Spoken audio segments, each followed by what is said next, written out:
এই গোলামের পুতেরা, তোরা জানোস না ডিবি হারুনের ভাতের হোটেল, হের বন্দুক নল সুজা। আমি একটা মাইয়া মানুষ দেখে কি আমি সহ্য করতে পারি?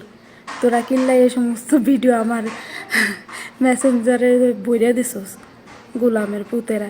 এই ফুলাপান, তোদের সেটা ভিডিওটা পাঠিয়ে গিয়ে আমার ভুল হয়ে গেছে। হারুনের ভিডিওটা পেয়ে যে তোর কাছে দিলাম, তোরা যে মেয়ে লোকের কাছে দিয়ে বেড়াচ্ছিস, যে এই ছেলেটা এখন পানি পড়ছে নিজ দিয়ে, সে সুইমিং পুলে গেছে গোসল করতে। এই কাজটা তোরা ঠিক করেছিস, সে তাকে বিদেশ ঠিক করেছিস তোরা। এই ভুল আর করিস না, ঠিক আছে? কারণ মেসেঞ্জারে ভিডিও পাঠাইস না। এই হে বেড়া কি আমার কিছু হয়? তোরা এত ভিডিও আমার ইনবক্সে দিছিস কিল্লাই, বুঝলাম না। হের বন্দুক তো খারাই আছে মার্শাল্লাহ, যে কোনো মায়া মানুষ দেখলে এমনিটা শিখে আমি আর কি কইতাম। মানে আমার সকালবেলাটাই নসিবটাই খারাপ হয়ে গেছে, জান, দিনটাই ভালো যাবে না আজকে। আরে সিরি, তুই দৌলদিয়ার তুই উঠাইছিস?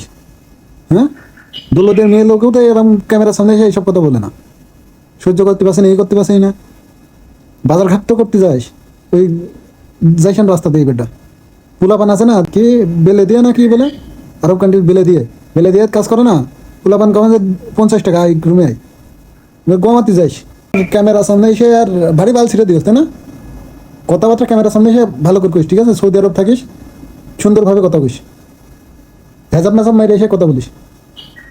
শালা সব ইহুদি কান্ট্রিতে উঠে আইছে বুকাস দ্বারা।